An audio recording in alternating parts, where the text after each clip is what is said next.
بسم اللہ الرحمن الرحیم۔ یہ سورہ اعراف، اس کا آغاز ہو رہا ہے، شروع ہو رہی ہے۔ یہ سورہ مکی ہے۔ اس کا تعارف ہے آپ کے لیے، انٹروڈکشن ہے۔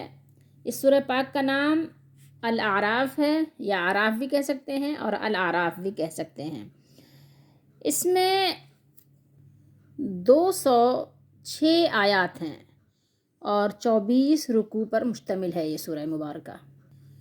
یہ سورہ مبارکہ مکی ہے، مکہ مکرمہ میں نازل ہوئی، اگرچہ بعض علماء کی رائے یہ ہے کہ اس کی 5 یا 8 آیتیں مدنی ہیں، لیکن محققین کا جو اختیاری قول ہے، مختار قول یہ ہے کہ اس کی تمام آیتیں بلا استثناء، بغیر کسی ایکسیپشن کے مکی ہیں۔ عبداللہ بن عباس رضی اللہ تعالی عنہما کی روایت بھی صحیح سند کے ساتھ یہی ہے کہ اس کی تمام آیات جو ہے وہ مکی ہیں۔ سورہ انعام جو بھی ہم نے اس کو اختتام کیا، اس کا ختم ہوا، پوری کمپلیٹ ہوئی۔ سورہ انعام اور سورہ الاعراف کا زمانہ نزول قریب قریب ہے، یعنی ہجرت سے پہلے مکی دور کے آخری سالوں میں اس کا نزول ہوا۔ اس سورہ مبارکہ میں بھی خطاب انہی لوگوں سے ہے جو سورہ انعام میں مخاطب تھے۔ کون لوگ مخاطب تھے؟ مشرکین عرب۔ اس لیے انہی کے عقائد باطلہ کی تردید، انہی کے اوہام جانتے ہیں؟ وہم کی جمع ہے، جو وہمی طور پر جس کو بنا لیا کہ یہ ہمارا داتا ہے، یہ ہمارا کچھ کام بنانے والا ہے، دیوی دیوتا۔ تو یقین اور چیز ہے اور وہم و گمان الگ چیز ہے۔ اسی پر غالباً شاعر مشرق نے کہا ہے کہ یہ مال و دولت دنیا، یہ رشتہ و پیون، بتان وہم و گماں، لا الہ الا اللہ۔ یعنی یہ دنیا کا جو مال ہے، دولت ہے، یہ جو رشتے بنے ہوئے ہیں، ایک دوسرے کے ساتھ پیوند ہوئے ہیں، جڑے ہوئے ہیں، یہ ایک جیسے بتوں کو آپ نے بنا لیا الہ، اسی طریقے سے یہ بھی ہے، وہم و گمان ہے۔ یہ سب رشتے ختم ہو جائیں گے، سوائے ایک جو رشتہ باقی رہے گا، وہ رشتہ ہے اللہ کے ساتھ۔ آپ جب جڑتے ہیں اور اللہ کی محبت اور اس کے بتائے ہوئے طریقے کے مطابق رشتوں کو جوڑتے ہیں، وہی رشتے باقی رہیں گے۔ وہ دوستیاں بھی، وہ رشتے بھی سب باقی رہیں گے۔ باقی سب کیا ہے؟ وہم و گمان کی مانند ہے، سب ختم ہو جائیں گے۔ اور کلمہ لا الہ الا اللہ کے ساتھ جڑنے والے اور جوڑنے والے سب، وہ ان کے رشتے بھی باقی اور کافی ہوں گے۔ لوگوں کے وہم و گمان، لوگوں کے اوہام جو فاسد ہیں، فاسدہ ہیں، اللہ تعالیٰ نے ان سب کو کیا کیا؟ ان کو اللہ نے باطل قرار دیا۔ انہی کی غلط کاریوں کا ازالہ اور انہی کی کج فہمیوں کی اصلاح پر سارا زور صرف کیا گیا۔ فرق صرف اجمال اور تفصیل کا ہے۔ پچھلی صورت میں جو مسائل اجمالاً مذکور ہوئے تھے، کہنا چاہیے مختصراً آپ کہہ لیں، یہاں انہیں تفصیل کے ساتھ بیان کر دیا گیا ہے۔ اس سورہ مبارکہ میں اس کی تفصیل ہے۔ پہلے بھی بتایا گیا تھا کہ انبیاء کرام علیہم الصلاۃ والسلام نے جب اپنی قوموں کو توحید کی دعوت دی اور اس کے لیے ناقابل تردید دلائل پیش کیے، تو ان میں غور و فکر کرنے کے بجائے ان کی قوموں نے ان کا مذاق اڑایا، ان کو جھٹلایا اور انہیں اذیتیں پہنچانے میں کوئی کسر اٹھا نہ رکھی۔ اس سورہ میں متعدد انبیاء کرام علیہم الصلاۃ والسلام، نوح علیہ السلام، ہود، صالح، لوط، شعیب علیہم السلام کا نام لے کر ان کے احوال بیان فرمائے، اور ان کی قوموں نے جو ناروا سلوک، جو بدسلوکی اور جو دشمنی کا برتاؤ اپنے مخلص پاک باز رہنماؤں کے ساتھ کیا، اس کا ذکر کیا، اور اس حقیقت کو بڑی فصاحت سے آشکارا کیا کہ جب مزاج بگڑ جاتا ہے اور جب فطرت سلیمہ مسخ بیکار ہو جاتی ہے، تو اس وقت حق پذیری کی استعداد، صلاحیت، جو آپ کے اندر ایک قوت ہے، اس کا کیا ہوتا ہے؟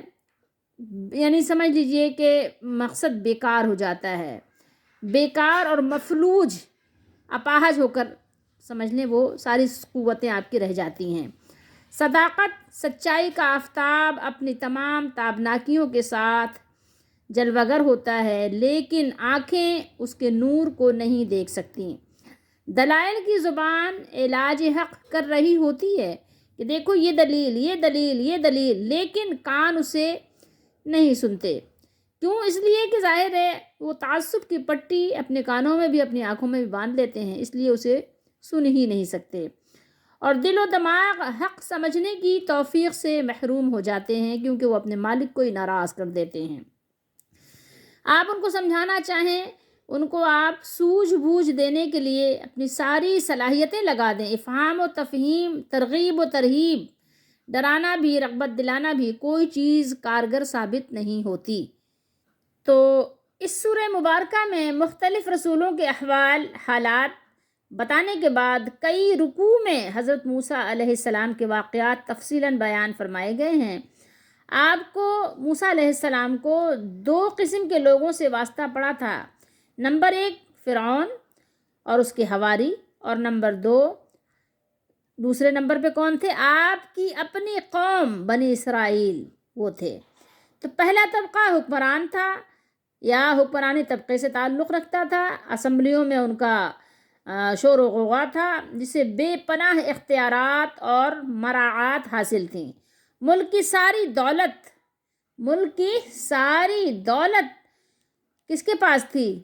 ساری دولت، ثروت، نام نہاد کہیے یا جھوٹی اور خرافاتی سے کہیے، ثروت، اور ان کی کیا تھی؟ عزت بھی تھی، اور ان کی ملکیت تھی۔ سمجھ لیں، عیش و عشرت کے سب سامان انہیں میسر تھے، وہ کسی قیمت پر ان سے دستبردار ہونے کے لیے تیار نہیں تھے۔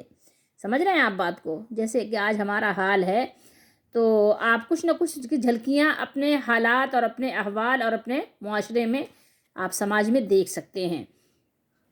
غالباً اسی وجہ سے شاعر مشرق نے کہا تھا کہ یہ دور اپنے براہیم کی تلاش میں ہے، صنم کدہ ہے جہاں لا الہ الا اللہ۔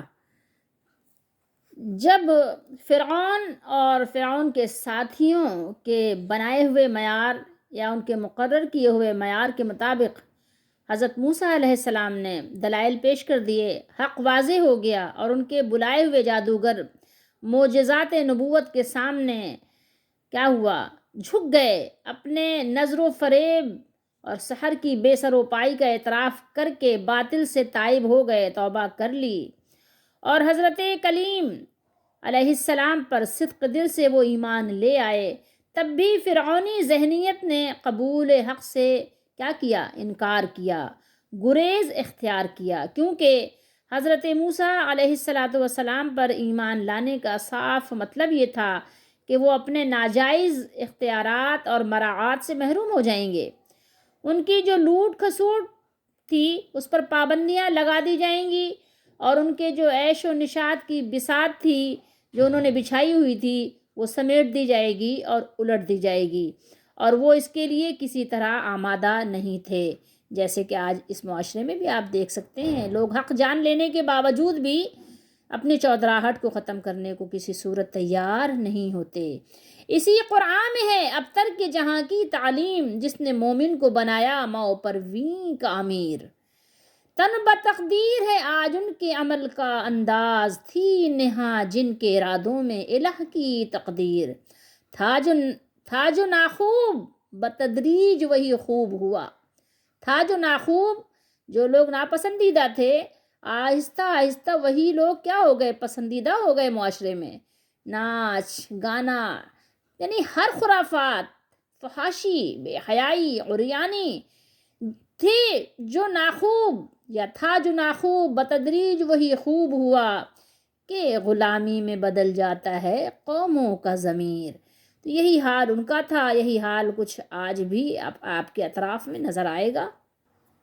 تو پھر موسیٰ علیہ السلام کا جو دوسرا یعنی کہنا چاہیے سرا تھا، جو آپ کی اپنی قوم کے ہی لوگ تھے، بنی اسرائیل کہلاتے تھے، تو دوسرا طبقہ جس سے آپ کو واسطہ پڑا تھا وہ آپ کی اپنی قوم ہی تھی، وہ بنی اسرائیل ہی تھے، جو مدت دراز سے غلامی کی زندگی گزار رہی تھی۔ تو وہ جب غلامی میں کیا ہوتا ہے، غلامی میں تو پھر انسان غلامی ذہنیت کا ہی حامل ہو جاتا ہے کہ غلامی میں بدل جاتا ہے قوموں کا ضمیر. غلامی تو پھر غلامی ہوتی ہے، کام آتی نہیں بے ہاتھ کے شمشیر کبھی. یہ جو شمشیر ہے نا، بغیر ہاتھ کے کام نہیں آتی، ہاتھ بھی تو چاہیے، مضبوط ہاتھ چاہیے اس کے لیے. تو ان کی ہمتیں پست اور ولولے سرد ہو چکے تھے. ذلت کی پستیوں میں پڑے رہنے میں وہ بڑی لذت محسوس کرتے تھے. ان کی تن آسانی کا یہ عالم تھا. جیسے ہم بہت تن آسان ہیں، آپ دیکھ لیں ہمارے نوجوانوں کا کیا حال ہے، تن آسان ہو چکے ہیں. تو ان کا بھی یہی حال تھا. ان کے تن آسانی کا یہ عالم تھا کہ عزت کی بلندیوں تک پہنچنے کے لیے وہ کسی جد و جہد کے لیے آمادہ نہیں تھے. سمجھ رہے ہیں آپ بات کو؟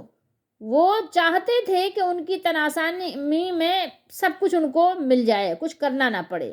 ٹھیک ہے، لڑے بغیر فتوحات کے دروازے ان پر کھول دیے جائیں، اور تو اور انہیں کھانے پینے کے لیے بھی ہاتھ پاؤں ہلانے نہ پڑیں، بلکہ آسمان سے پکا پکایا کھانا ان کے دسترخوانوں پر چن لیا جائے.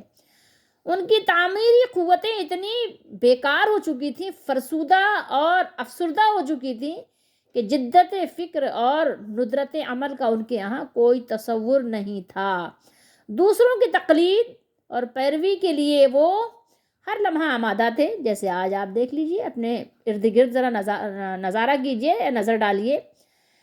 جب حضرت موسیٰ علیہ السلام کی برکت سے وہ فرعون کی غلامی سے آزاد ہو کر وادی سینا میں پہنچے اور وہاں کے بت پرستوں کو دیکھا کہ وہ ہاتھ باندھے اور سر جھکائے اور پوجا پاٹ میں مصروف ہیں، دعائیں مانگ رہے ہیں، تو حضرت موسیٰ علیہ السلام سے اپنے لیے ایسا ہی بت بنانے کے لیے فرمائشیں شروع کر دیں کہ آپ ہمارے لیے بھی ایسا ہی کر دیجئے.